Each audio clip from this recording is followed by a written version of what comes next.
Saludos y bienvenidos una vez más a Católicos contra el Liberalismo. Soy Aarón y estamos aquí para presentar esta charla muy interesante acerca de un gran pensador colombiano, sudamericano, hispanoamericano, don Nicolás Gómez Dávila, y acerca de él, de todo su bagaje intelectual, de sus ideas, de sus aportes para el pensamiento, para la filosofía, para reflexionar sobre nuestra realidad. Tenemos a un invitado muy especial, que es un experto, el profesor Carlos Andrés Gómez Rodas, que nos acompaña desde Colombia. Así es. Bienvenido, Gabriel. Hola. Aarón, hola, ¿qué tal? Un gusto de nuevo compartir el espacio con vos y bueno, ansioso por esta charla del día de hoy. Súper. Muy bien. Para empezar, quisiéramos antes brevemente describir y recordar al profesor Carlos Andrés Gómez Rodas. ¿Podrías explicarnos un poquito brevemente, Gabriel? Sí, cómo no. El profesor Carlos Andrés Gómez Rodas es doctor en filosofía y licenciado en filosofía y letras. Es también profesor del Studium Generale Beatus Pius Nonus, miembro de la Red Latinoamericana de Filosofía Medieval y de la Sociedad de Filosofía Medieval. Así que ese es el ilustre invitado que tenemos hoy. Perfecto. Y sin más preámbulos, pues aquí tenemos al profesor Carlos Andrés Gómez Rodas. ¿Cómo está, profesor? Bienvenido. ¿Qué tal? Muchas gracias por la invitación, a Aarón, Gabriel, a todo el equipo de Católicos contra el Liberalismo. Un agradecimiento muy especial y un saludo desde Colombia a todos los que están ahora conectados y los que nos verán posteriormente. Un gran saludo, un gran saludo. Qué gusto tenerlo Muchas aquí. gracias. Gracias por aceptar nuestra invitación. Y pues bueno, puede comenzar con el tema, por favor. Estaremos muy agradecidos y honrados de escucharlo. Bien, bueno, como ya comentaban Aarón y Gabriel, el tema que hoy nos convoca en esta charla va a ser muy breve. Espero no demorarme más de 35, 40 minutos. Espero ser cumplido con eso. Pues el tema es el pensamiento de Nicolás Gómez Dávila, un pensador al que seguramente muchos de ustedes ya conocen o han oído hablar de él. Un pensador ciertamente desconocido, por lo menos en comparación con las grandes figuras o las figuras estelares que imperan o cuya obra predomina en la academia contemporánea. Para mí, el pensamiento de Nicolás Gómez Dávila ha sido un referente principal, tanto en términos espirituales, personales, como en términos intelectuales. Será entonces, para quienes ya lo conocen, una ocasión de conocer quizá algunos detalles que hasta ahora no conocían, una nueva invitación a leerlo, a aproximarse a su obra, a seguir profundizando en su obra, y para los que no lo conocían, pues con mayor razón, una invitación a la lectura de esta obra tan interesante. Quiero comenzar en un primer momento con una breve semblanza biográfica, ¿no? ¿Quién es?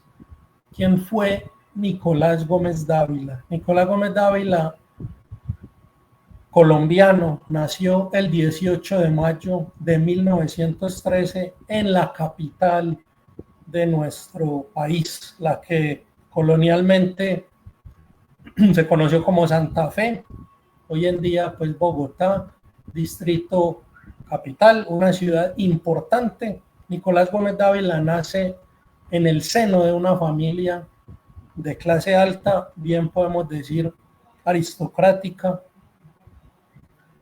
hijo de don Nicolás Gómez Saiz, empresario del ámbito textil. Muy tempranamente, a los 6 años, la familia de Gómez Dávila se traslada a París y Gómez Dávila comienza su formación escolar en un colegio benedictino, donde obviamente ustedes se imaginarán, estamos hablando de comienzos de la década de los años 20. En París, pues recibe una formación de alta calidad en el ámbito humanístico cristiano y luego, posteriormente, a raíz de una neumonía que lo mantuvo en cama casi 2 años, termina su formación escolar con preceptores privados, que uno con mucha probabilidad puede pensar que se trataba de religiosos, frailes que habían recibido su formación en la misma Roma, en universidades importantes. Entonces imagínense uno estar en su preadolescencia, en su adolescencia, recibiendo formación de figuras importantes, con una alta formación en la filosofía, en la teología, en las lenguas clásicas, aprendiendo griego, latín, y en los veranos de la época en la que permanece en París, viajaba a Inglaterra, donde estaba su hermano, y allí pues pudo perfeccionar el conocimiento del inglés. En esas edades decisivas de la formación se va constituyendo el carácter de un intelectual. No va luego don Nicolás a ingresar a la vida universitaria, no hizo estudios universitarios, regresa a Colombia a los 23 años, estamos hablando de más o menos 1936, y contrajo matrimonio con Emilia Nieto Ramos. Con ella tuvo 3 hijos, Rosa Emilia, Nicolás y Juan Manuel. Básicamente, y el mismo Gómez Dávila lo dice, no encontramos en la vida de Gómez Dávila un montón de hechos y un montón de movimientos y de acontecimientos importantes. No. Se dedicó a la administración de esta empresa textil que le había heredado su papá, al cuidado, digamos, de una fortuna considerable, y aprovechó esa condición privilegiada para dedicarse a lo que él llamaba la biblioterapia, a ese cultivo de sí, que me parece a mí, y basado también en el mismo pensamiento de Gómez Dávila, es la nota esencial del aristócrata. Es un aristócrata el que tiene vida interior, dice Gómez Dávila, cualquiera sea su condición, su rango o su fortuna. En esos años, a lo largo de toda su vida, logra hacer una biblioteca de más o menos 30,000 volúmenes que se conserva, por lo menos en muy buena parte, en una sala que se llama Sala Nicolás Gómez Dávila de la Biblioteca Luis Ángel Arango. Es la biblioteca del Banco de la República de Colombia. Esto está, pues, la sede principal en Bogotá.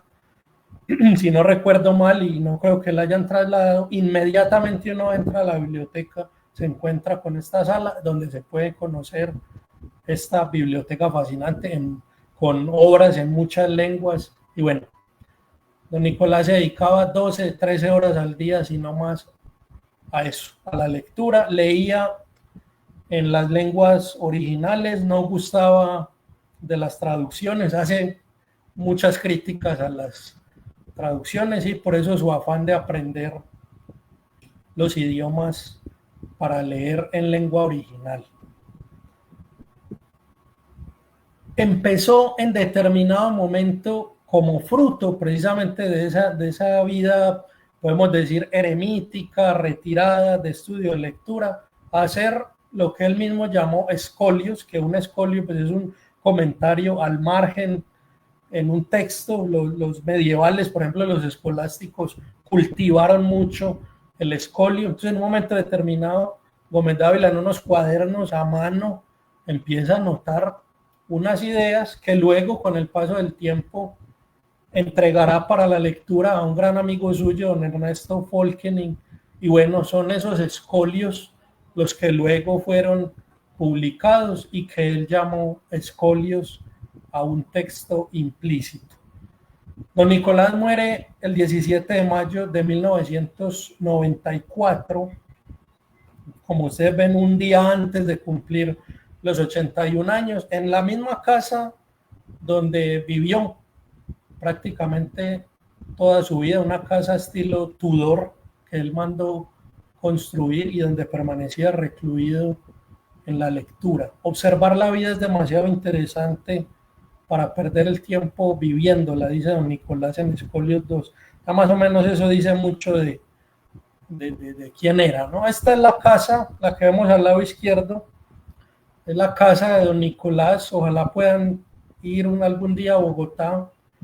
Una casa estilo Tudor construida por el arquitecto Pablo de la Cruz. Esto es en el barrio El Nogal de Bogotá. Y los fines de semana se iba, decía su esposa y decía su hija, y creo que salen algunos de estos textos biográficos, un termo de tinto, quizá algo de comer, un Renault 4 que tenía. Tuvo siempre un Renault 4 que lo tenía incluso por lo menos en una época con un conductor. Un carro nada ostentoso, un carro de muy buena calidad, un carro sencillo comparado con el tipo de automóviles que la gente de esa clase social suele tener, pues que sea un BMW, un Mercedes-Benz, en fin. Agarraba este carro y se iba a la hacienda que tenía en Soacha, un municipio cercano a Bogotá, donde solo en su hacienda leía, volvía los domingos para una tertulia. Tenía una tertulia en su casa los domingos y una tertulia en el Jockey Club en Bogotá los jueves, si no estoy mal, donde se reunía con figuras muy importantes de la vida intelectual. Fue muy amigo de escritores colombianos como Juan Gustavo Cobo Borda, como Álvaro Mutis. Tenía entre sus contertulios a figuras de la alta política colombiana. Este es solo un ejemplo, digamos, de una cena de gala, algún evento social, pero el mismo Gómez Dávila decía que participaba de esa vida social a la que muchas veces está obligada la gente que pertenece a esos círculos. Lo hacía un poco a regañadientes, no era lo que a él más le gustara.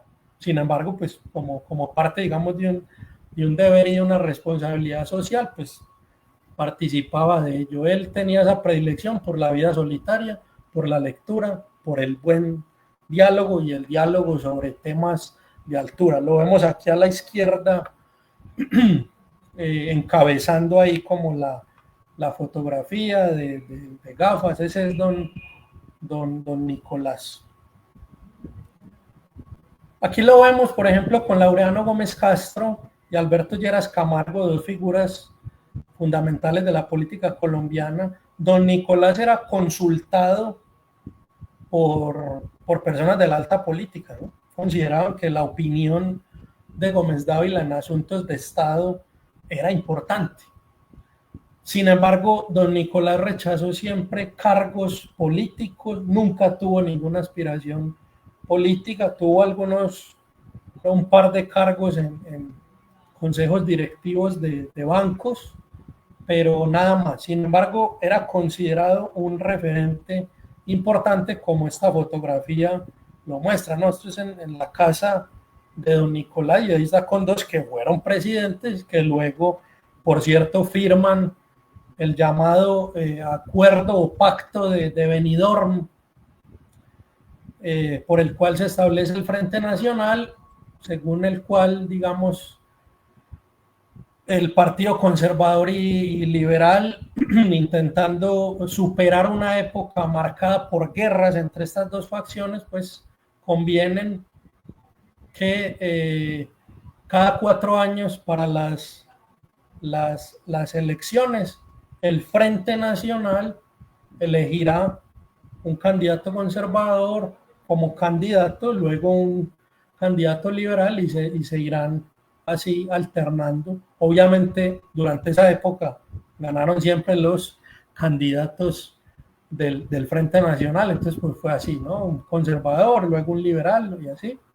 Y fueron unos, ¿qué? Si no me equivoco, unos 16 años del Frente Nacional. Bueno, algunos datos dispersos sobre la biblioteca de Gómez Dávila son, como ya decíamos, alrededor de 30.000 volúmenes correspondientes a 16.935 títulos. Ustedes comprenderán que ahí pues hay obras completas de varios ejemplares, de varios tomos. Por ejemplo, 143 volúmenes con toda la obra de Goethe en idioma original, 28 textos inéditos de Rousseau, miles de libros de autores como Aristóteles, Platón, Anaxímenes, Tales de Mileto, Anaxágoras, Séneca, Santo Tomás, Spinoza, Kant, Schopenhauer, Heidegger, Kierkegaard, Hegel, Engels, Marx, Nietzsche. Una presencia casi completa de lo que se llama el Renacimiento católico inglés en la literatura. Chesterton, C.S. Lewis, Wodehouse, entre otros autores. Tiene una predilección. Evelyn Waugh, por ejemplo, tiene un gusto especial por P.G. Wodehouse, un autor católico inglés. 7.106 títulos en francés, 4.937 en inglés, 2.816 títulos en alemán, 718 en español, 454 en italiano, 298 en griego y latín y 69 títulos en portugués. Para hacerse una idea aproximada de lo que era esta biblioteca, hace unos años su hija, Rosa Emilia, quien ya murió, hizo un catálogo con los títulos. Se conoce, por lo menos a mí me lo han dado a conocer así como el catálogo alfa, donde aparecen los títulos de esas obras. Es interesante, por ahí dice alguien que para conocer a un hombre hay que ver su biblioteca. Bueno, con don Nicolás uno puede hacer eso por la existencia de ese catálogo y por la existencia de la sala Nicolás Gómez Dávila. Hace 13 años, esto fue en mayo del año 2013, la Universidad de La Sabana, que como bien sabrán queda muy cerca a Bogotá, en el municipio de Chía, una universidad importante, realizó el Congreso Internacional Nicolás Gómez Dávila en su centenario, primer y único congreso. No se volvió a hacer uno igual. Ojalá en algún momento haya un segundo y tercero y más. Bueno, en ese momento celebrábamos el centenario de don Nicolás. Su hija, en la conferencia final, Rosa Emilia, que en paz descanse, nos dijo que este escolio resumía la vida de su padre. Vivir con lucidez una vida sencilla, callada, discreta, entre libros inteligentes, amando a unos pocos seres. Para ella, en ese escolio, nos lo reiteró luego en un almuerzo que tuvimos, ese escolio resume lo que fue la vida de Nicolás Gómez Dávila. Y decía también algo muy bello, eso dice mucho también de la persona de Gómez Dávila. Ya decía, el autor del que ustedes me han hablado en estos días en sus conferencias, en sus ponencias, para mí en muy buena medida es desconocido. Es decir, para mí papá, era mi papá. Y era un papá querendón, era un papá muy cariñoso, era un papá que también, decía ella, cuando se portaban mal les cerraba la biblioteca. Ellos, los hijos, hacían las tareas ahí en el piso. Era para ellos como un disfrute recostarse ahí o sentarse en el piso al lado de Nicolás mientras él leía. Ellos hacían las tareas. Me imagino que le preguntarían alguna cosa. Él decía que cuando los castigaba cerraba la biblioteca. Entonces ella decía, para mí no era desconocido Nicolás Gómez Dávila, una figura importante del pensamiento. No, para mí mi papá era un hombre de familia, finalmente, era un hombre que no estaba buscando, y eso creo que es la tragedia de muchos académicos e intelectuales, que en la casa los estén tratando como un gran profesor o diciéndole que es un gran profesor. No, si aquí es el papá. usted aquí es el esposo, usted aquí es el hijo, ¿qué le corresponde ser? Bueno, eso, ocupar ese rol. Ya hay otros espacios donde usted efectivamente es el profesor, pero uno para la mamá, uno es el hijo, es el niño consentido, y para los hijos pues es el padre. Y si uno es un gran académico y no es el buen padre, pues es terrible, ¿verdad? Dos citas que para mí han sido muy importantes, con las que relaciono ese escolio y la vida de don Nicolás. Hugo de San Víctor, teólogo y pensador medieval, dice por allí: ojalá que nadie me conociera, pero que yo pudiera conocer todo lo que es humanamente cognoscible. Esto es maravilloso, ¿no? Es todo lo contrario a la mentalidad moderna de darse a conocer, de redes sociales, de estarse mostrando y de poca vida interior. No, Hugo de San Víctor es todo lo contrario. Dice: ojalá que nadie me conociera, pero que yo pueda conocer todo lo que es humanamente cognoscible. Alfonso X el Sabio, en Las Partidas, dice, esa frase para mí ha sido fundamental, la tengo incluso en mi WhatsApp, por ahí me gusta compartirla. A los estudiantes universitarios en Las Partidas les dice, a manera de consejo, que permanezcan sosegadamente en sus posadas, dedicados a estudio y oración y a hacer vida honesta y buena. Yo cuando leo eso pienso en Gómez Dávila, esa fue su aspiración, y uno de sus escolios dice: último afán de vivir, el deseo de comprender. Eso.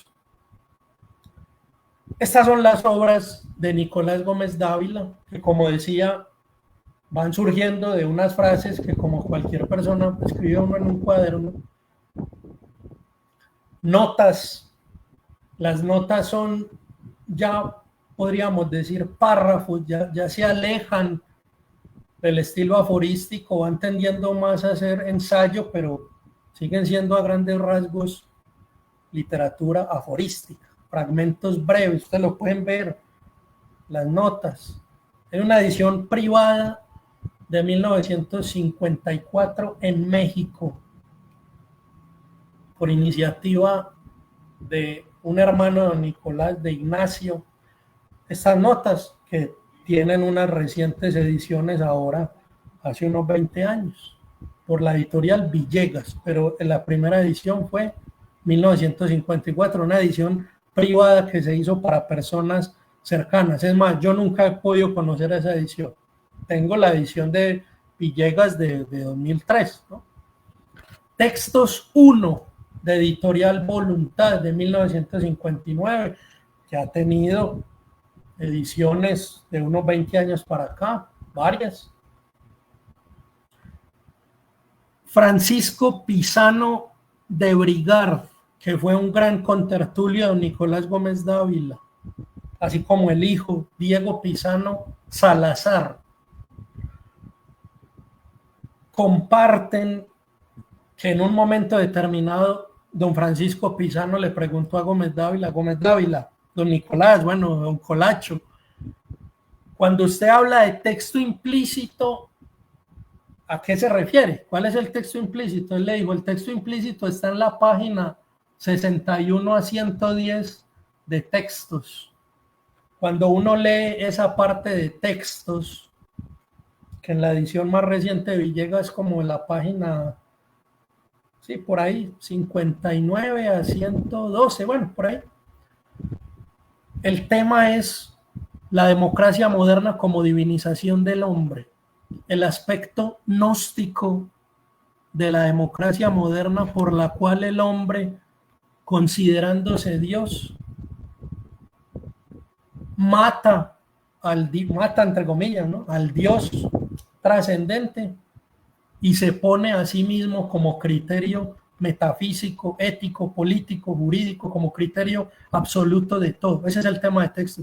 Y con base no solamente en ese mismo testimonio de Nicolás, sino pues en la lectura de su obra, yo coincido con que efectivamente ese, si no es el texto implícito, por lo menos es uno de los textos implícitos principales. No puede decir que Dios en buena medida también es el texto implícito, sí, que la religión es el texto implícito y que la política, pero más concretamente yo pienso que es esto de la democracia moderna como una divinización del hombre. Vienen en 1977 escolios a un texto implícito 1 y 2, estos sí son aforismos de 1, 2, 3 líneas, 5 a lo máximo, aforismo en sentido estricto. Luego nuevos escolios a un texto implícito, tomo 1 y tomo 2, editado por Procultura, 1986. Tienen sendas ediciones, hay una obra completa de Nicolás, por ejemplo, de los escolios por lo menos, de 2005. Y hay un artículo que se publica en la revista del Colegio Mayor de Nuestra Señora del Rosario, que como sabrán ustedes, pues es la hoy Universidad del Rosario de Fundación Dominicana, bueno, en fin. Ahí se publica un ensayo de don Nicolás, se llama De Iure, que es una reflexión filosófica de don Nicolás Gómez Dávila sobre las nociones de derecho, justicia y Estado. Es filosofía del derecho. Una filosofía reaccionaria, contrarrevolucionaria del derecho. En 1992, este es el primer texto al que yo accedo de Gómez Dávila, viene sucesivos escolios a un texto implícito y póstumamente se publica en la revista de la Universidad de Antioquia un ensayo que es maravilloso para entender eso de qué es el reaccionario. Se titula El reaccionario auténtico. Aquí podemos ver un poco de las obras. Esta de primera arriba, que ustedes ven que es como una caja, una edición bellísima de pasta dura, una delicia solo de verla. Esos son los escolios completos.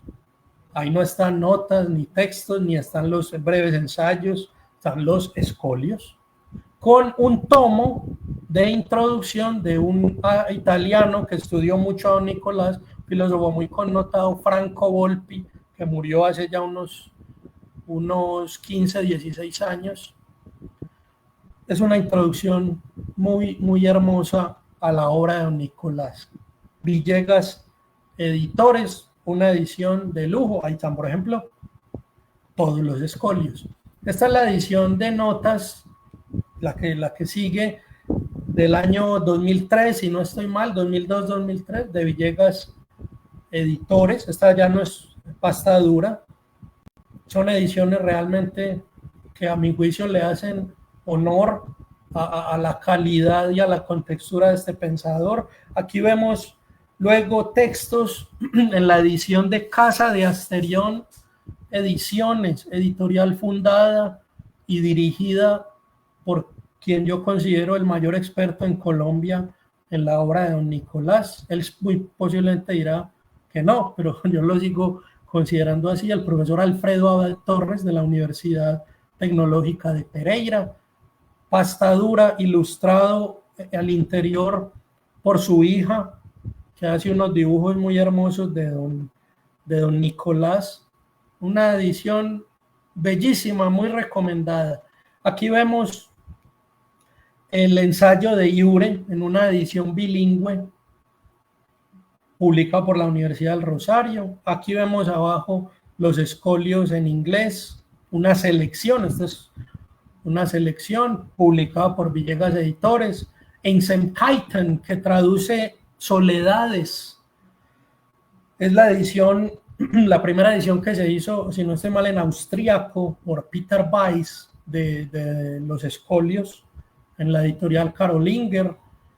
Luego vemos Escolia do textu implicit, esto es en polaco, editorial Furta Sacra, dirigida, y si no estoy mal, fundada por el profesor Krzysztof Urbanek de la Universidad de Varsovia. 3 congresos se hicieron con sus sendas memorias publicadas sobre el pensamiento de Nicolás Gómez Dávila en Polonia. Luego en alemán, los escolios a un texto implícito también por Karolinger. Para hacerse una idea, le comentaba hace un rato a Aarón, 2 profesores de la Universidad de Moscú están preparando la traducción al ruso. Esperemos verla próximamente. Pensador colombiano que para muchos colombiano es un absoluto desconocido, siendo traducido por dos profesores de la Universidad de Moscú, la profesora Elena Kosilova y el otro profesor que no recuerdo su nombre. En tercer lugar, ¿en qué radica de lo mucho que podríamos decir sobre Gómez Dávila el valor de su obra? Bueno, pienso que estamos quizá, y los que hemos estado en el ámbito universitario, desde que estábamos estudiando, cansados y agotados y hastiados de una hegemonía del pensamiento moderno y posmoderno. Que en el mejor de los casos, el profesor, no sé, más serio que uno tiene, pues es un kantiano, es un liberal clásico, y lo más decadente, pues es todo el existencialismo ateo, las teorías críticas, Heidegger, siempre sobre lo mismo, las tesis son sobre lo mismo, los artículos de revista indexada son sobre lo mismo, y como que uno no tiene dónde respirar. Eso es, o esos son autores como Gómez Dávila, autores donde uno respira el aire puro del sentido común y donde sale de esa hegemonía tan asfixiante de lo moderno y de lo posmoderno. Lo moderno tiene tres notas características a mi juicio. En esto me baso en Carlos Ignacio Mazzini, en Filosofía del Derecho, tomo 1. Es una obra que tiene 3 tomos, magnífica para estudiar la filosofía del derecho. Esto me pareció una muy buena síntesis. Primero, en la modernidad se pierde la noción teleológica de naturaleza, se niega la existencia esencial, metafísica, sustancial de los fines, y negando los fines, negamos a Dios, porque la vía de los fines es una manera muy clara y muy expedita de darse cuenta de que si los entes tienen un fin, es porque hay un creador que les ha puesto ese fin. Si en la naturaleza hay unas leyes que lo que hacen es develarnos un movimiento que tiende a un fin, pues eso no es gratuito, ¿sí? Hay antes de todo ello una causa. Al perder la noción teleológica de naturaleza, al tratar de borrar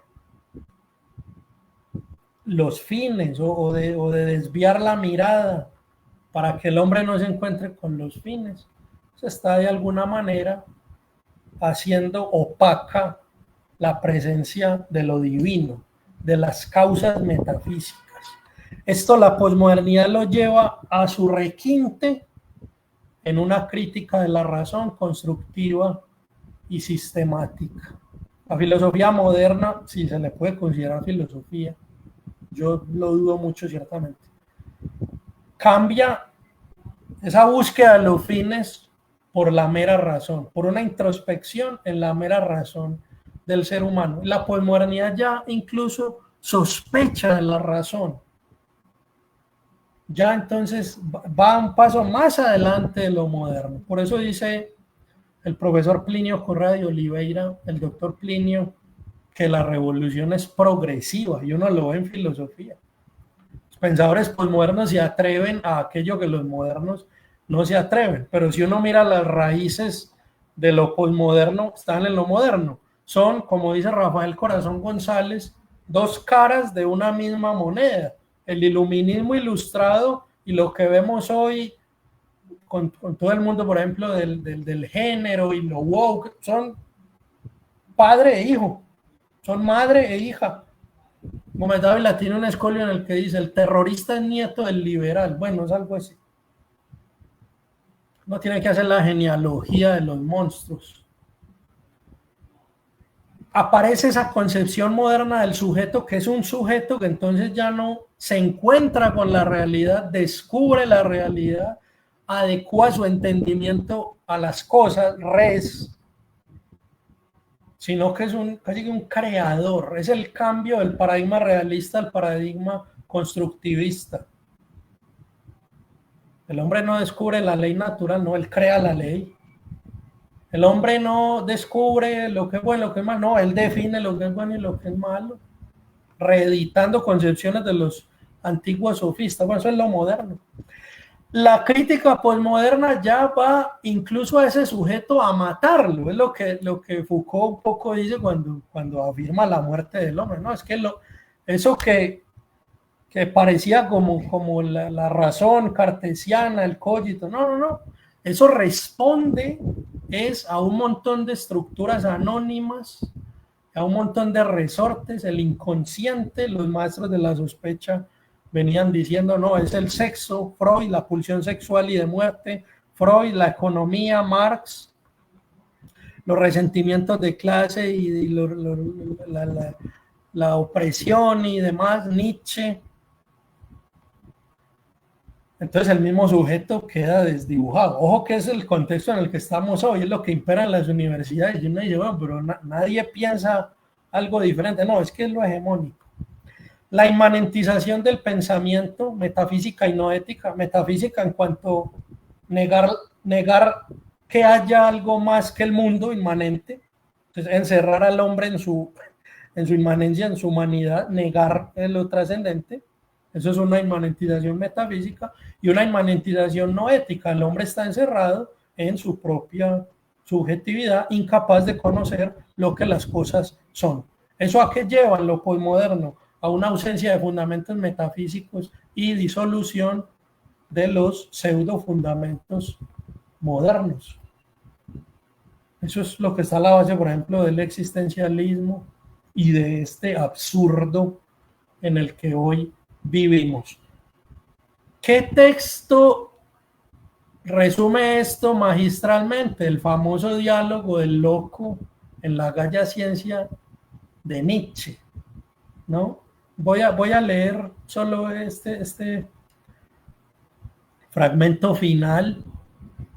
Esto es bellísimo, más allá de que a uno no le gustan las conclusiones de Nietzsche y ciertamente no es un pensador para recomendar, ni es de los nuestros, ¿ya? Pero Nietzsche logra describir las consecuencias de lo moderno que nadie quizás hasta ese momento había visto.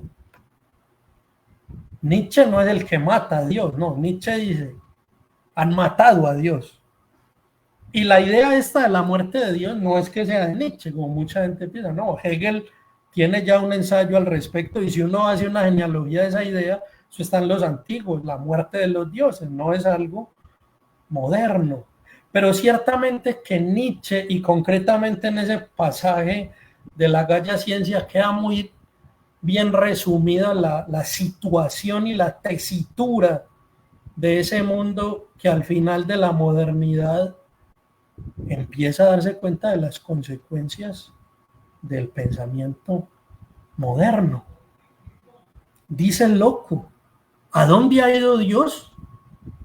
Gritó, yo os lo voy a decir, nosotros lo hemos matado, vosotros y yo, todos nosotros somos sus asesinos, pero ¿cómo hemos hecho esto? ¿Cómo fuimos capaces de beber el mar? ¿Quién nos dio la esponja para borrar todo el horizonte? ¿Qué hicimos cuando desencadenamos esta tierra de su sol? ¿Hacia dónde se mueve ahora? ¿Hacia dónde nos movemos nosotros, lejos de todos los soles? No caemos continuamente. Y hacia atrás, hacia los lados, hacia adelante, hacia todos los lados. Hay aún una arriba y una abajo. No erramos como a través de una nada infinita. No nos sofoca el espacio vacío. No se ha vuelto todo más frío. No llega continuamente la noche y más noche. No habrán de ser encendidas lámparas a mediodía. No escuchamos aún nada del ruido de los sepultureros que entierran a Dios. No olemos aún nada de la descomposición divina. También los dioses se descomponen. Dios ha muerto. Dios permanece muerto y nosotros lo hemos matado. ¿Cómo nos consolamos los asesinos de todos los asesinos?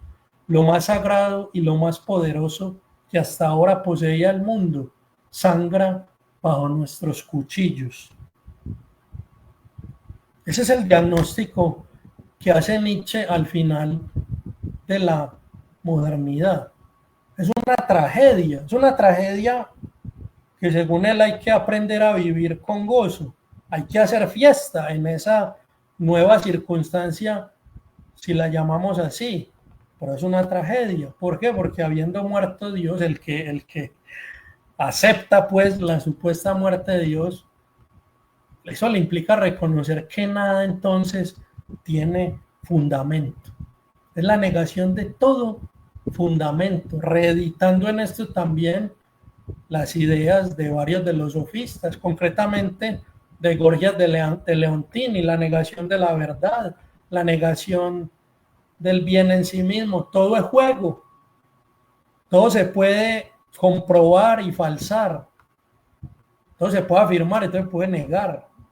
Usa esa circunstancia para tu propio provecho. No te preocupes de las esencias y de los fines, eso no existe. No existen las definiciones de nada. Goce, embriáguese, viva. Bueno. Sin embargo, hay muchos que a eso le respondemos lo de Unamuno. Cuando Unamuno escribe a Jiménez Indulain, le dice: hay muchos que dicen que hay que vivir, hay que conformarse con la vida, y los que no nos conformamos con ella. Es decir, sí, yo no estoy a gusto con ese mundo. Y por otro lado, a mí lo de la famosa muerte de Dios, pues me parecen unas pamplinas. En todo caso, ese mundo que continúa andando bajo la idea de la muerte de Dios, termina en esto, ¿no? Que también me parece un pasaje sumamente revelador en la historia de las ideas. Michel Foucault, un siglo después de Nietzsche, un poco más, en Las palabras y las cosas, dice: a todos los que quieran todavía hablar del hombre, de su reino y de su liberación, a todos los que se preguntan todavía sobre qué es el hombre en su esencia, a todos los que quieran apoyarse en él para acceder a la verdad, a todas estas formas de reflexión deformes y alteradas, no podemos más que contraponer una risa filosófica, es decir, en parte silenciosa. Muerto Dios, muerto el hombre. ¿Ve? Es por eso que hoy está una crisis antropológica tremenda. La modernidad quiso, matando a Dios, conservar al hombre, idolatró al hombre, se preocupó por el cultivo del hombre, pero ¿qué vemos hoy? La muerte del hombre, hasta el mismo punto que dice: no se puede saber ni siquiera qué es el hombre. Una figura como la de Gómez Dávila, que crece precisamente en ese siglo XX, en ese contexto donde también pues, crece, sí, el marxismo, las teorías críticas, pensador que va a pensar a contracorriente de todo eso. ¿Por qué? Porque descubre a la base de todo ese pensamiento moderno un gran error. ¿Cuál? Que el hombre crea a Dios. ¿Por qué? Porque el hombre no es Dios. El hombre, es una criatura simple.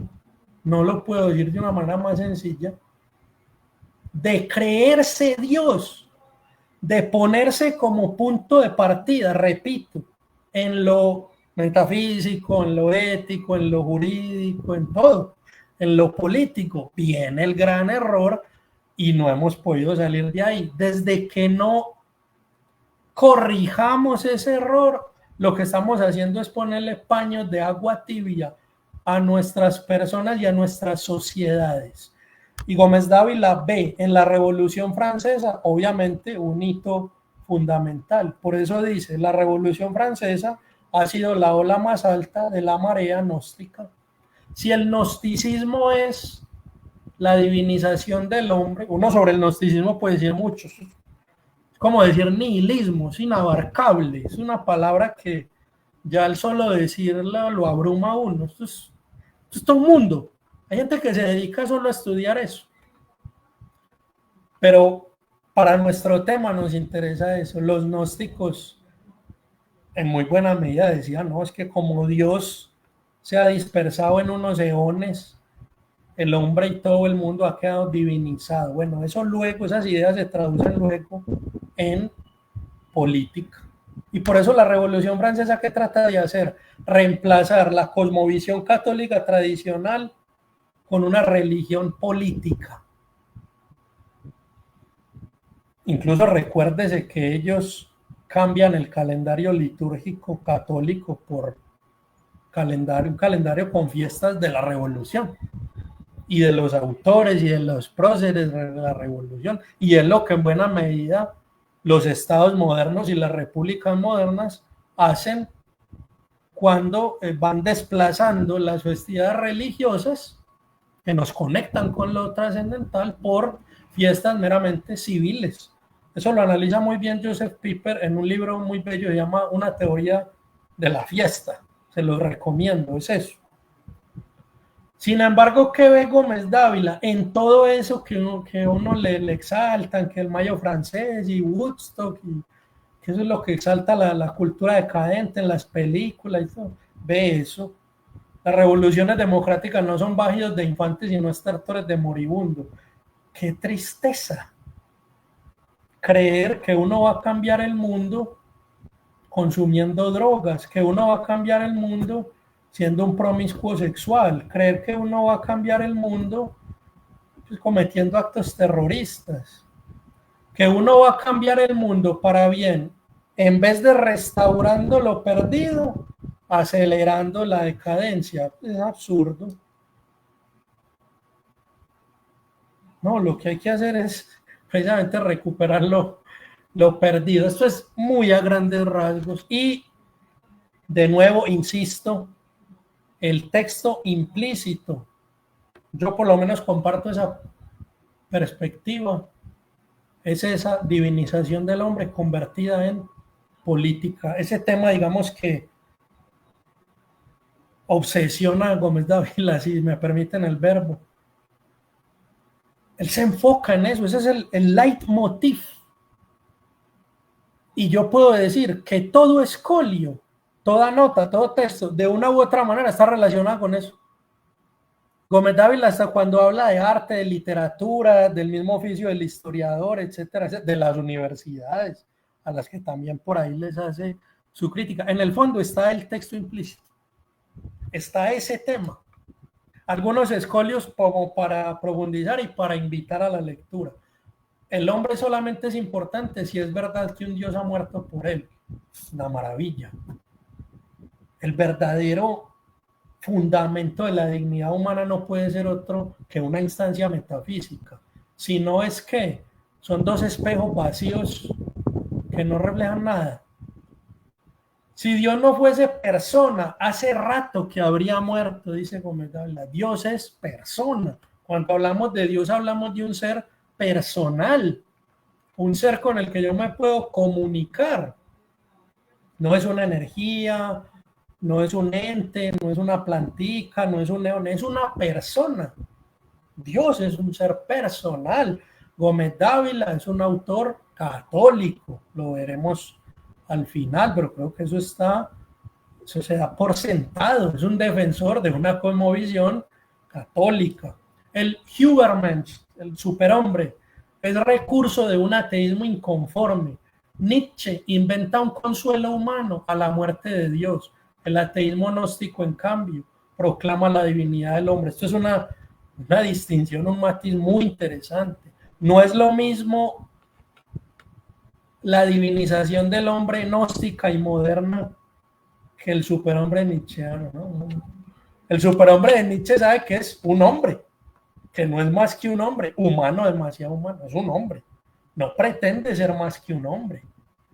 El Dios hombre moderno se considera Dios, se cree Dios, se cree un eón divino y a todo lo que crea le da ese rango de divinidad. Le hace la filosofía política de Hegel, el Estado es un eón divino, el Estado es Dios. Por eso la última instancia para Hegel es el Estado y por eso vivimos en estos hiperestados, megaestados que nos someten como el peor de los tiranos. Es un Dios tirano, pero que se da el rango de Dios incluso de intervenir en las religiones, en la vida privada del ser humano. La muerte de Dios es noticiada por el diablo, que sabe sumamente bien que la noticia es falsa, evidentemente, claro. La muerte de Dios es opinión interesante, pero que no afecta a Dios. Uno tiene que tener claro eso. Sí, por muy hermosa que sea la idea y tener una carga poética y que obviamente nos sirve, ya lo decíamos antes, para ilustrar muchas de las situaciones y de las tesituras modernas y hoy posmodernos. Venga, una pregunta: ¿Dios ha muerto? ¿Dios murió? ¿Muere la religión? ¿Muere el anhelo religioso del hombre? Por yo decir que Dios ha muerto, refuté las 5 vías de Santo Tomás, refuté la metafísica clásica. Cuidado, hay que ponerle a las cosas rigor lógico. No, Dios no ha muerto. Y si alguien hoy puede refutar las 5 vías de Santo Tomás con rigor, que me muestre. Yo hasta ahora no he visto quién me despierte del sueño dogmático, parafraseando a Kant. Más que castigo, la muerte es realización del pecado. El ser que el pecado emancipó de su esclavitud divina fluye en torrente de pus hacia la nada. ¿Qué es pecar? Es afirmarse en la nada. Es como pretender construir un paraíso de cucaña, un jauja, lejos de Dios. El hombre se autodestruye. Es muy interesante lo que Gómez Dávila piensa sobre el pecado. En síntesis, para no abundar más, creo yo que estas palabras que Franco Volpi le atribuye a Ernst Jünger, él en este libro se llama El nihilismo, está como describiendo el itinerario del pensamiento de Ernst Jünger, un autor alemán también, que ustedes lo deben reconocer, muy recomendado. Tempestades de acero y tantas obras maravillosas de Ernst Jünger. Él dice que lo que Jünger pretende es esto, y yo pienso, leyendo a Volpi, que se le puede muy bien aplicar a Gómez Dávila, que por cierto era un gran lector de Jünger. Ahí está en su biblioteca la obra de Jünger. ¿Qué es lo que pretende la obra de Gómez Dávila? Superar el nihilismo recorriendo hacia atrás las etapas que Comte había asignado al desarrollo del saber humano, de la ciencia a la metafísica, hasta recuperar la religión y el mito con sus potentes imágenes. Eso es.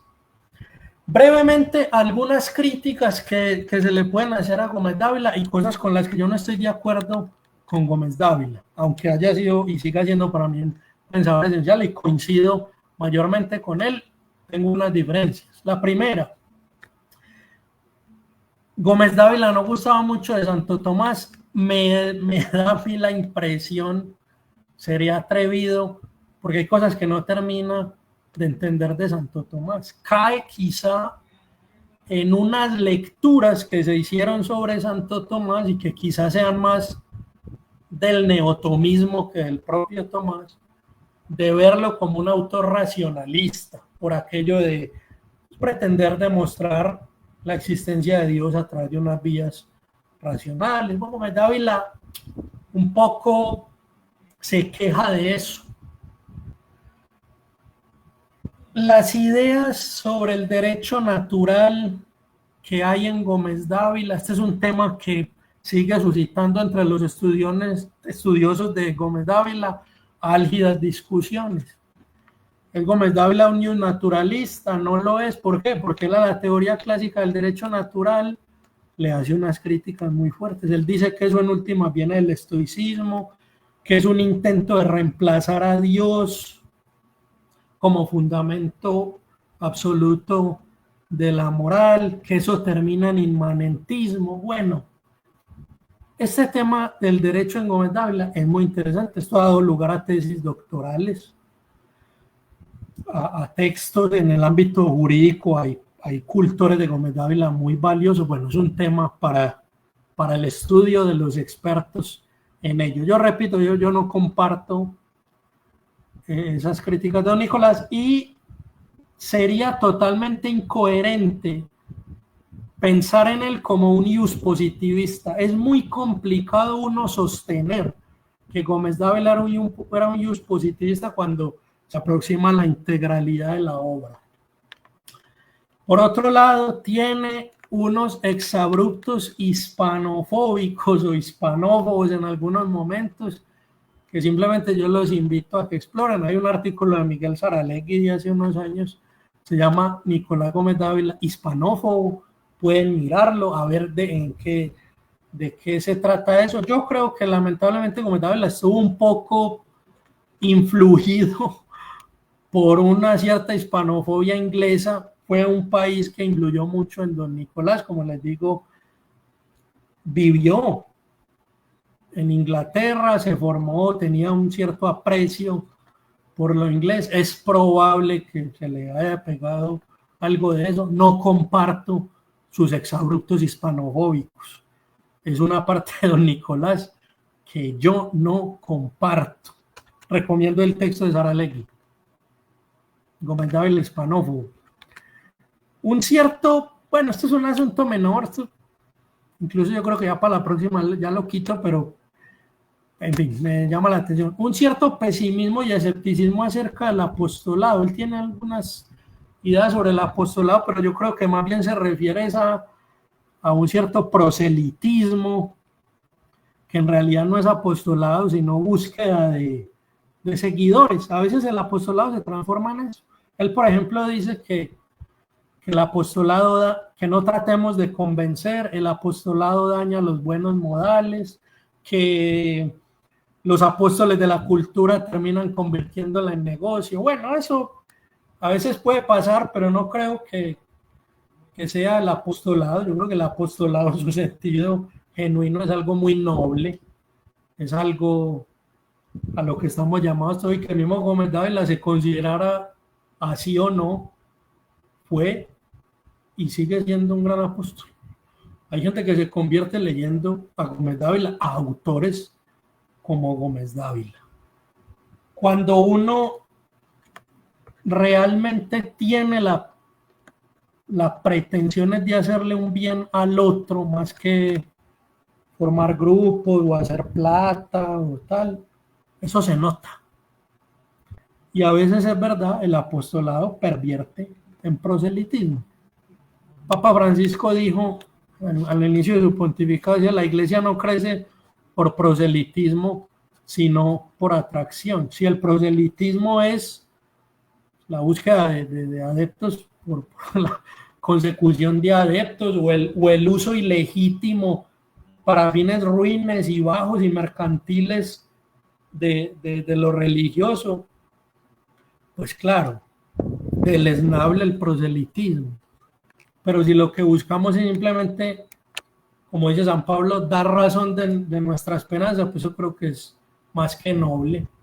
Y hay que tener mucho cuidado de hacerse siempre un examen de qué es lo que uno, como persona, como grupo, como movimiento eclesial, la iglesia misma como institución, pretende.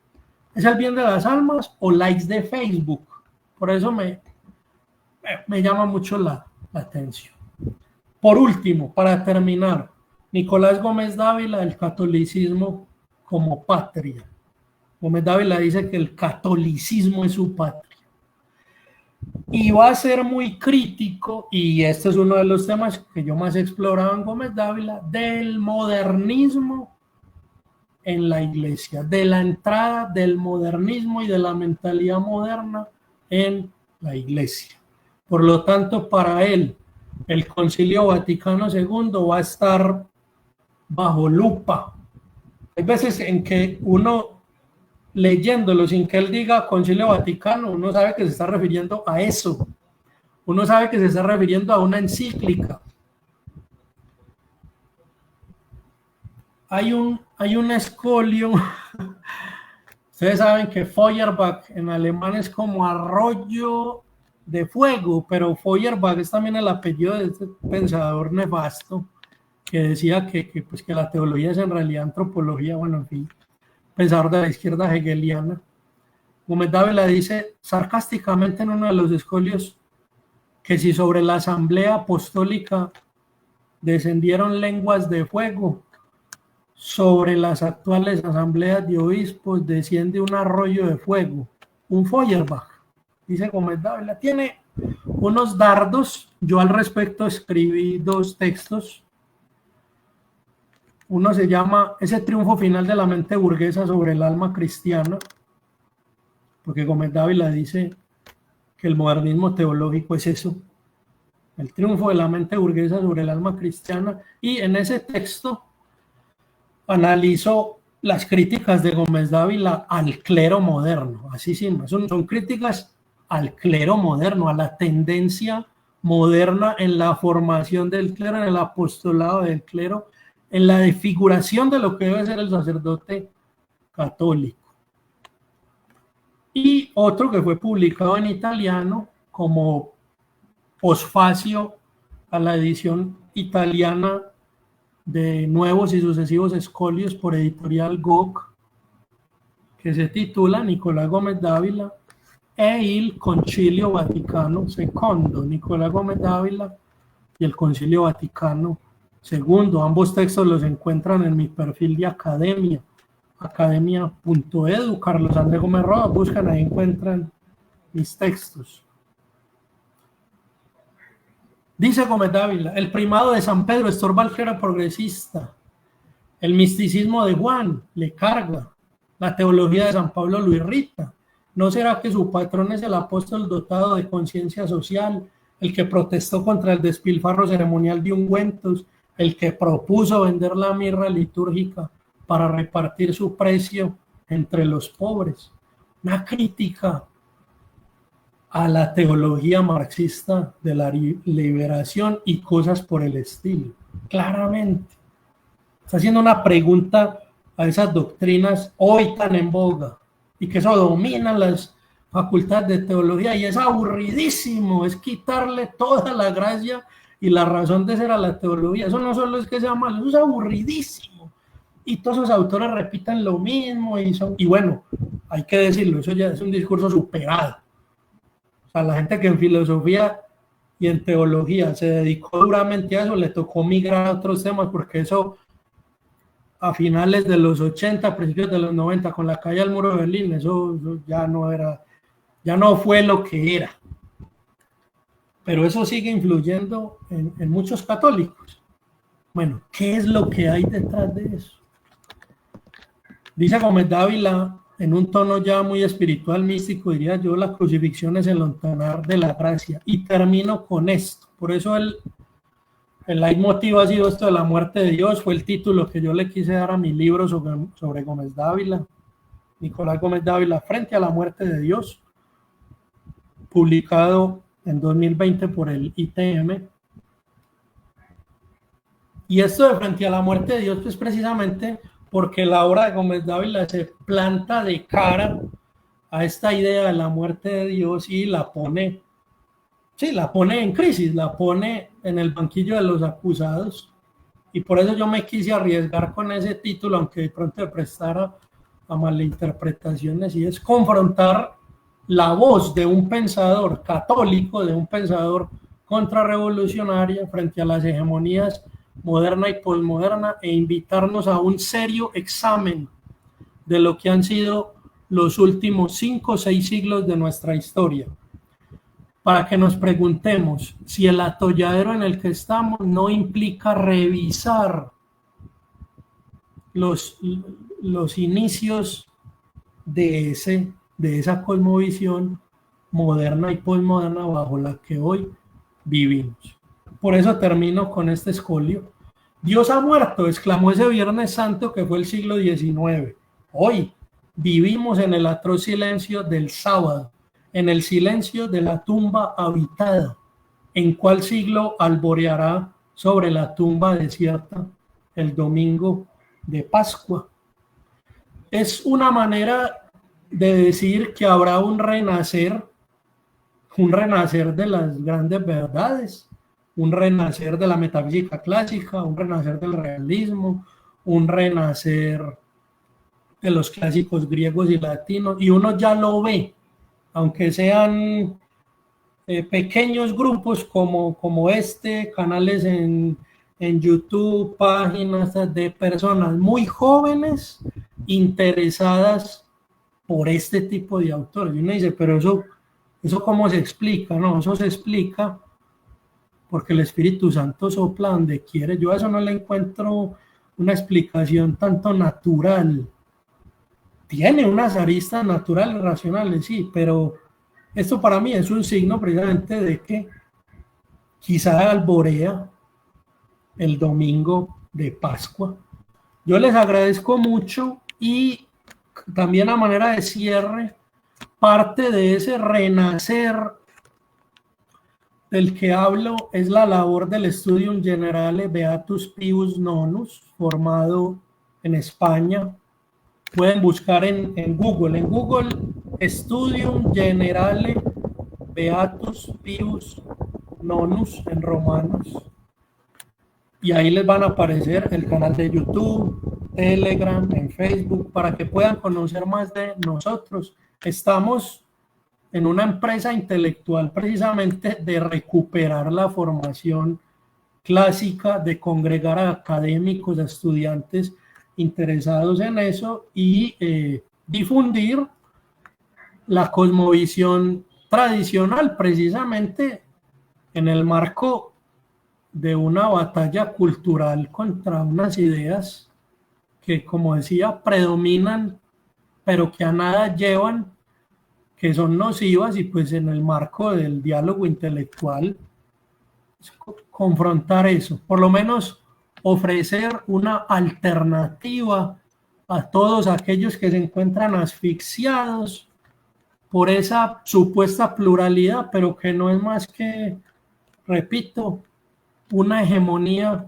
asfixiante, y en eso parafraseo a Gómez Dávila. Bueno, les reitero mi agradecimiento, espero haber cumplido con el objetivo y quedan muy invitados a leer a don Nicolás Gómez Dávila. Muchas gracias, profesor. Excelente charla, muy interesante. Nos da muchos puntos, muchas aristas, ¿no?, de este pensamiento de don Nicolás Gómez Dávila. Me pareció bastante detallado, conciso, directo, bastante interesante en todos los aspectos. ¿Qué decís, Gabriel? No, lo mismo, muy bien dado la exposición, relacionando tanto todo el avance de cómo se dio la modernidad y bueno, todo lo que sufrimos ahora, que es la posmodernidad, pero que no nació de un día para el otro, sino que justamente fue tanto de la Revolución Francesa, tanto del racionalismo, y que bueno, que todo eso es lo que se enfrentó justamente Nicolás Gómez Dávila, y que bueno, justamente es un autor al cual tenemos que buscar, leer y ver cómo respondemos a esos falsos principios que justamente son los que dominan esta época. Correcto. Muy bueno. Sí, como les decía, a mí me parece muy valioso un trabajo como el que ustedes realizan, y que ustedes notan que temas que de pronto antes, un tema por ejemplo como el de la leyenda negra antihispánica, era un tema que por lo menos en mi juventud más temprana no estaba presente. Uno no caía en eso porque había unos círculos al margen de lo académico y demás, donde a uno le decía, no, eso no es así, mira, lee esto y tal. Pero como digo, era algo como underground. Ya hoy en día eso está en todos lados. Y eso a mí me parece no solamente una razón de esperanza, sino una motivación para seguir en este empeño. Entonces, pues nada, todos los que podamos colaborar en eso, estamos llamados a hacerlo, debemos hacerlo y no claudicar. No claudicar, y pienso precisamente que la vida de Gómez Dávila refleja eso, ¿no? Es un estandarte firme ante una tormenta en alta mar, es un estandarte firme, y es lo que quienes tenemos estas convicciones, por ejemplo, antiliberales, no nos identificamos con el liberalismo y consideramos que el liberalismo es más nocivo de lo que normalmente se piensa, pues estamos haciendo permanecer firmes, lo cual nos implica muchas veces desagradar, perder espacios, perder incluso el trabajo, en fin, y a uno una figura como la de Gómez Dávila lo inspira mucho a decir, no, el aislamiento es el premio, como dice un poeta, ese es el premio. Poder decir, sí, yo de pronto estoy solo o estoy con estos pocos, pero gente que vale. Y estamos en el pensamiento genuino, auténtico, y una razón que no claudica, no claudica ante ideologías, ante la presión social, sino un pensamiento que quiere seguir vivo, pensando la realidad, buscando, como dice Gómez Dávila, comprender e indagar las causas. Así es, comprender e indagar las causas. Y ya que mencionaba la esperanza, bueno, de momento no tenemos preguntas del público, pero a mí se me ocurre esta duda. ¿Qué esperanzas has encontrado últimamente, en estos últimos años tal vez, de descubrimiento de Nicolás Gómez Dávila en los ambientes que usted ha frecuentado, ambientes intelectuales, académicos? ¿Cómo ve que los jóvenes van tal vez entusiasmándose o interesándose por conocer más acerca de él? Te voy a contar una anécdota maravillosa que viví en Austria, en un pueblito al sur de Austria, si no recuerdo mal, que se llama Gaming. Yo viajé allá el año 2018 para un congreso, la llamada Universidad de Verano, Université d'été, organizada por Tradición, Familia y Propiedad, que como ustedes sabrán, pues es una asociación de inspiración católica de laicos. Y pues sí, cada cierto tiempo organiza este congreso de estudiantes. Había un grupo de unos 40 polacos muy jóvenes, muchachos yo creo que el más joven tenía 13 y el mayor podía tener unos 23, 24 años. Fuimos 2 colombianos. El compañero mío de viaje les contó que yo había hecho la tesis doctoral sobre Gómez Dávila y demás, y que tenía en ese momento, pues era así, el libro no se había publicado, pero pues había hecho la tesis. La fascinación de estos muchachos cuando este amigo les contó eso.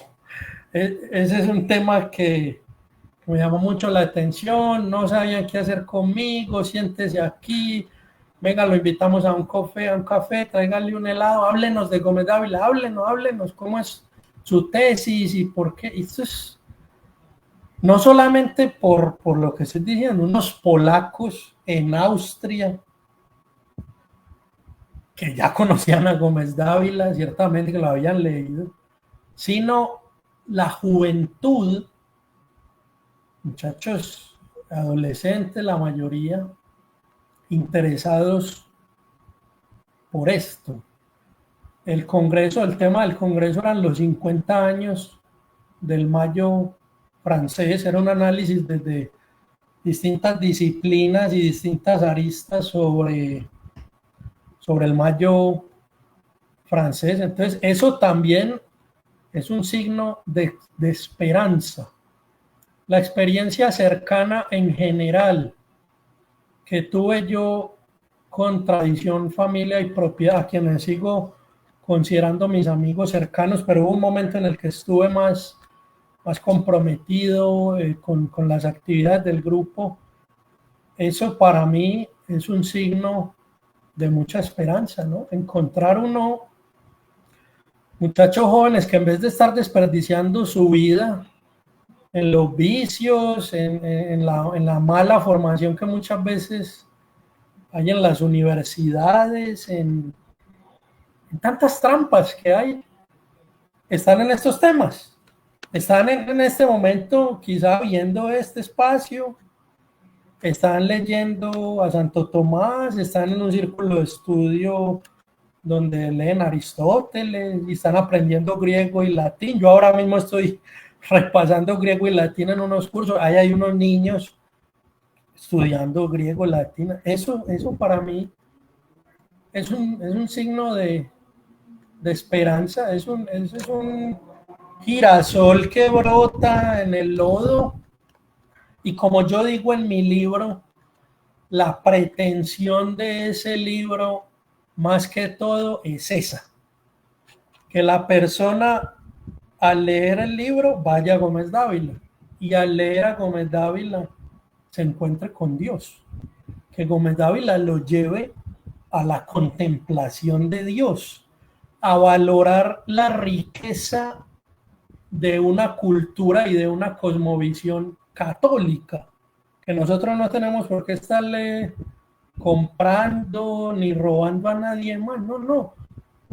Como dice por ahí un sacerdote en un programa, conozca primero su fe católica, conozca la cultura católica, conozca a los autores católicos, conozca a Santo Tomás en primer lugar, conozca a los padres de la iglesia, conozca los catecismos. Usted nomás ha leído un catecismo, ¿no? Lea, empápese de lo católico, aficiónese a lo católico. Lo católico es una cosmovisión, no es solamente una religión, y ese creo que ha sido el error. Yo creo que uno de los pilares del pontificado de Benedicto XVI, tan importante en la historia de la Iglesia, fue ese: recordar que el catolicismo es una cosmovisión, y por esa vía subsanar la ruptura entre la fe y la razón. Yo por eso me dedico a los pensadores católicos, a escritores católicos, a literatos católicos. A mí otras cosas no, pues mayormente no me interesan. No estoy diciendo que no lea a otros autores, pero el tema mío, digamos, mi enfoque es eso. ¿Por qué? Porque es lo que me apasiona. A mí lo otro no me produce interés, no los entiendo, no sé para dónde van. No obstante, yo ahora estoy leyendo, por ejemplo, las veladas de San Petersburgo de Joseph de Maistre, nunca las había leído. ¡Qué maravilla! O sea, la claridad, la profundidad. Uno sabe para dónde va, o sea, uno ve una lógica interna, uno ve que lo sustenta una metafísica muy sólida, y por otro lado, que no está esquivando los temas esenciales de la vida. La filosofía ha caído un poco, o la vana filosofía, la falsa filosofía, en que ha dejado de llevarnos a las preguntas esenciales de la existencia del mundo. Hombre, Dios y mundo, temas esenciales de la filosofía, y disvariar por ahí con un montón de cosas como con divertimentos. No. La filosofía es, lo dice Piper muy bien, reflexionar sobre la totalidad de lo que nos aparece con vistas a su última razón y significado. Entonces, ¿qué me da mi esperanza? Ver gente joven haciendo eso, reflexionando sobre la totalidad de lo que nos aparece con vistas a su última razón y significado. Muy bien, muchas gracias por compartirnos esa anécdota muy interesante y esperanzadora. Y pues nos acaba de llegar una pregunta, dice Andrés Agudelo: ¿la democracia moderna es un sustituto de Dios? Pregunta, ¿la democracia moderna es un sustituto de Dios? Asumo que lo hace en referencia a si Nicolás Gómez Dávila piensa así. ¿Qué nos puede decir al respecto? Bueno, yo creo que este Andrés es un amigo mío muy querido, Andrés Agudelo, desde el municipio de Envigado, Antioquia, y si no es él, pues hombre, de todas maneras me ha dado ocasión de recordar a este gran amigo, gran lector de Gómez Dávila y gran lector de muy buenos autores. Sí, efectivamente, el texto implícito en Gómez Dávila es la democracia moderna como un intento de sustituir a Dios. Tomen ustedes cualquier texto de historia de las ideas políticas, de teoría política, aunque sea un texto escolar. Normalmente, ¿cómo se explica la democracia moderna? Sí, ¿no? Es la plasmación política de la soberanía del pueblo, un pueblo que entonces ya no le reconoce la soberanía absoluta a Dios,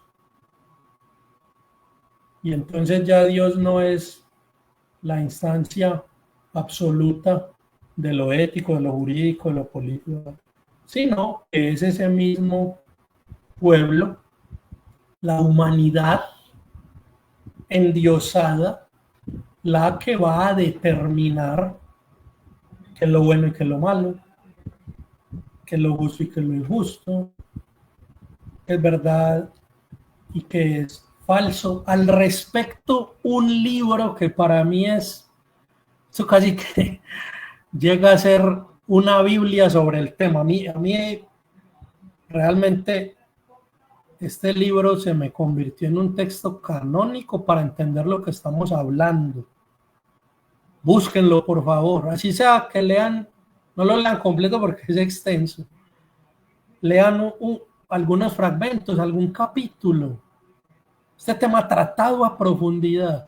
Se titula La libertad moderna de conciencia y de religión, el problema de su fundamento, del doctor Julio Alvear Telles, jurista chileno, académico.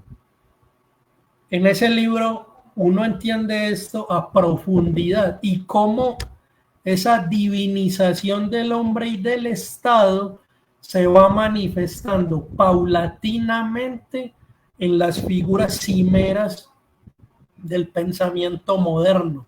¿Cómo está eso en Hegel? ¿Cómo está eso en Kant? ¿Cómo está eso en Spinoza?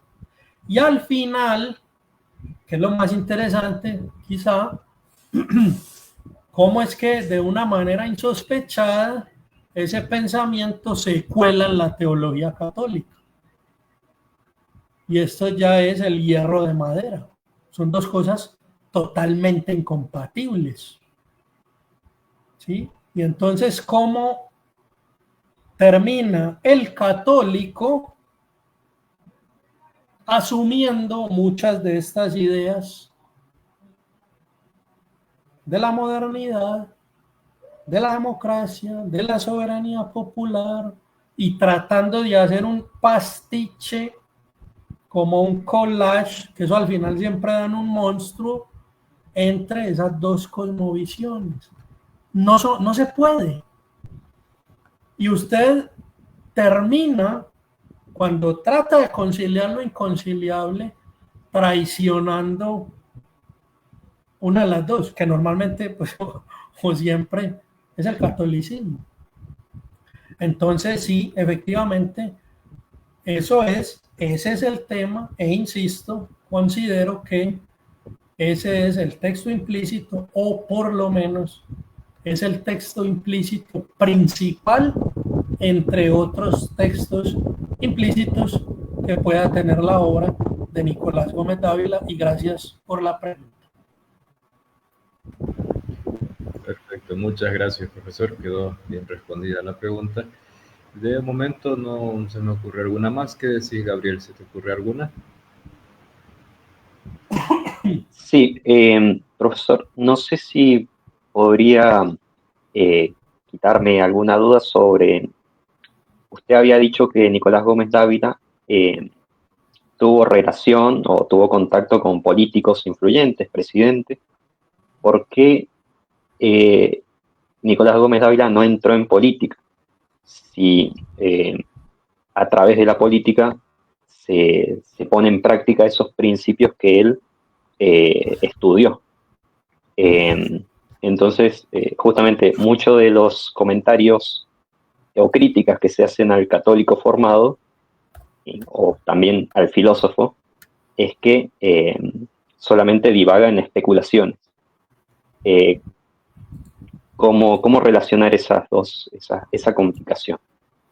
Bien, yo en mi libro de hecho trato el tema y una parte, por lo menos de la respuesta, la doy en la línea de que Nicolás Gómez Dávila, muy basado, muy influido por el pensamiento de Platón y por la experiencia vital misma de Platón, que es un autor que claramente influye en Gómez Dávila. También desarrollo eso en el libro.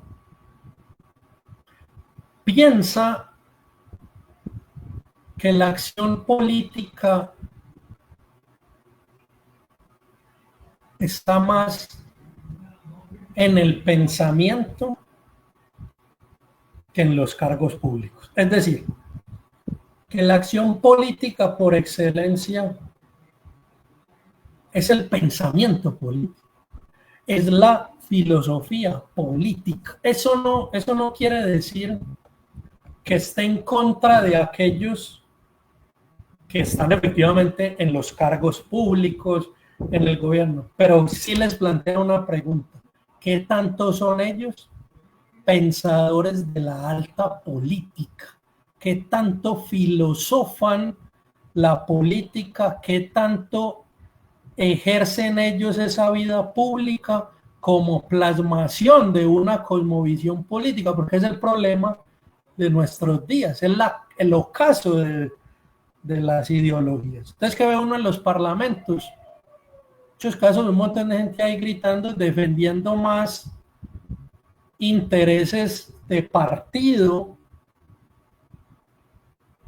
que no se sustentan en una filosofía, en una cosmovisión, sino en poderoso caballero es don dinero, o en intereses de compañías, de grupos externos que financian. Entonces es escasa la figura de ese pensador de lo político que va al espacio público a compartir unas ideas políticas y a debatir con otras concepciones. Yo creo que Gómez Dávila no sabía, ya por cuestiones más personales, pues, que su lugar no era ese, pero que el que esté en ese ámbito público tiene que ser un hombre de pensamiento y no simplemente un funcionario, un ejecutor o en el mejor de los casos sí un líder, pero ¿qué ideas hay detrás de ese líder? O solamente repite unos eslóganes, o solamente, como en muchos casos, lo que hace es oposición. Es decir, él simplemente es el opositor. Sí, pues, ¿cuáles son tus ideas? Además de criticar a este otro, que es tu némesis, ¿no? Tu archienemigo, tu kriptonita, qué sé yo. Además de eso, ¿qué es lo que tú nos propones? Entonces, yo considero que los católicos que estén en la política, si tal cosa es posible, yo dejo esa pregunta bien. Yo no sé si es posible ascender y digamos, ascender a los cargos públicos más importantes sin corromperse y sin negociar los principios. Lo dejo como pregunta. En todo caso, para el que esté en ello, tratar siempre de recordar y mantener los principios y estar siempre pensando la cosa política, la red pública. Esto implica que leer mucho, dialogar, tener buenos interlocutores. No se puede dejar absorber por la acción, porque la acción política es absorbente, es demandante y es adictiva.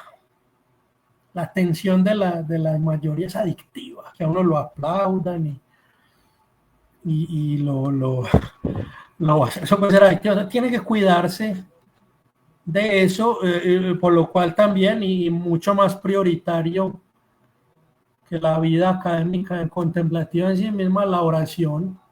¿Por qué estoy yo aquí? Sin embargo, creo que es un reto complicado y en el que se encuentra con el demonio a cada esquina, diciéndole, como en aquel pasaje evangélico, todo esto te daré si te postras y me adoras. Y hay mucho soldado caído en eso. Pues bueno, eso te puedo decir a grandes rasgos.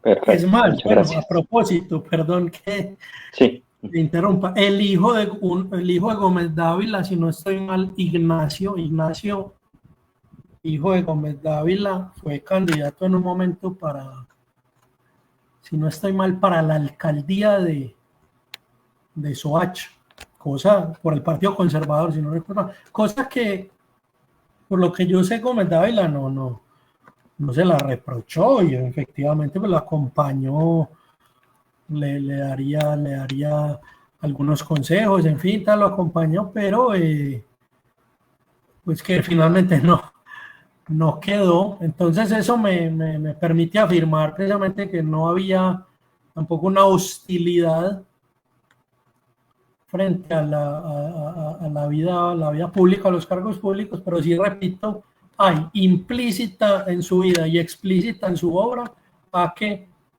el funcionario público, el político, como lo llamamos muy precisamente, el político, pues sea político en el sentido que los griegos le dieron a esa expresión.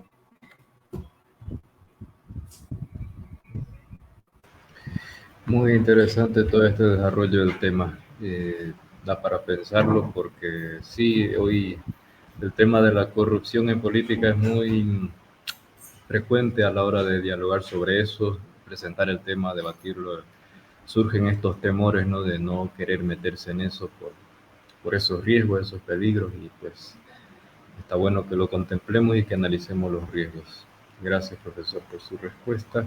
Y pues, cómo, bueno, si me permites, para terminar, ¿cómo le tiene pavor, en primer lugar, pienso yo, el demonio como ser personal que es, pero la revolución en general, a un candidato cuando es genuinamente católico?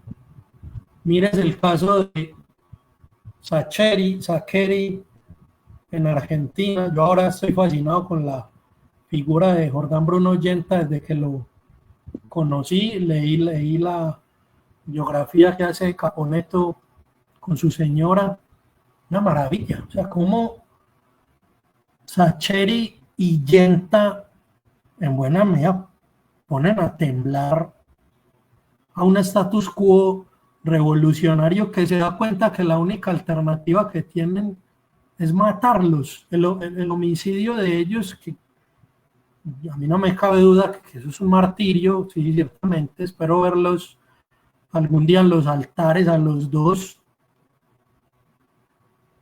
Es un buen argumento a favor de que muy probablemente Sacheri ganaba. Y si no en esa elección, en la siguiente. Y Sacheri sí que fue esto que estamos diciendo de un hombre político, un académico, un intelectual, un hombre que tenía respuestas porque era un hombre de estudio, era un hombre que tenía muy bien integrada una fe católica con una cosmovisión política, con lo que había que hacer en ese momento, en ese contexto. Entonces el mal le teme mucho a la coherencia, le teme mucho a la inteligencia. Por eso dice Santo Tomás que nada ama tanto Dios en el hombre como el intelecto. Eso es absurdo, eso de que la fe se opone al pensamiento. Es todo lo contrario. El demonio y la revolución, que es su obra,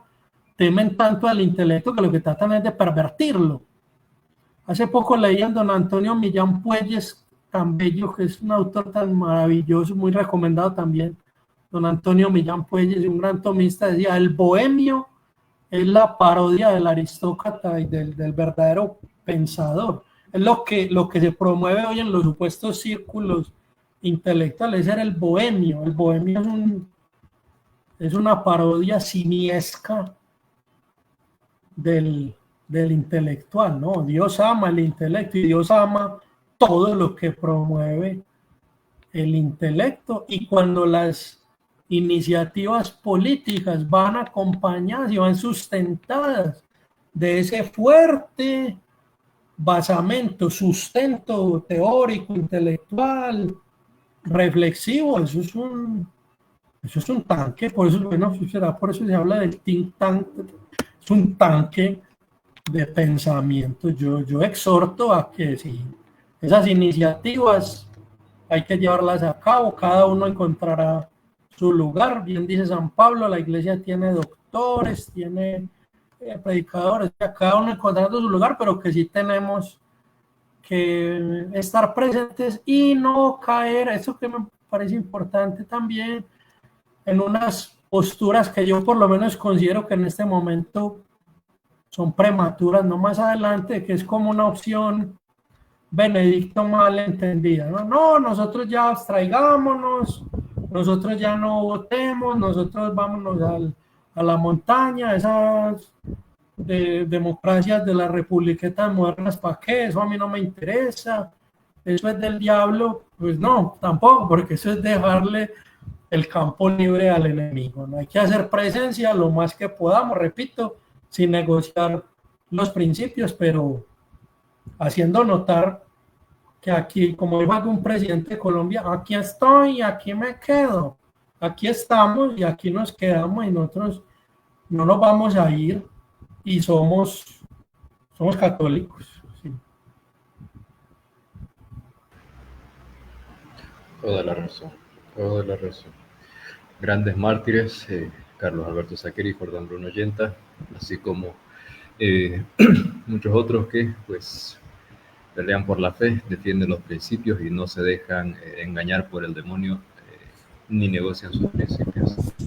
Bueno, eso ha sido todo por hoy. Muchas gracias a la audiencia por acompañarnos, gracias al profesor por aceptar esta conferencia. Esperemos que sea de mucha utilidad para nuestra audiencia y pues que se pongan a investigar más sobre don Nicolás Gómez Dávila y lo lean con entusiasmo y pues promuevan su obra.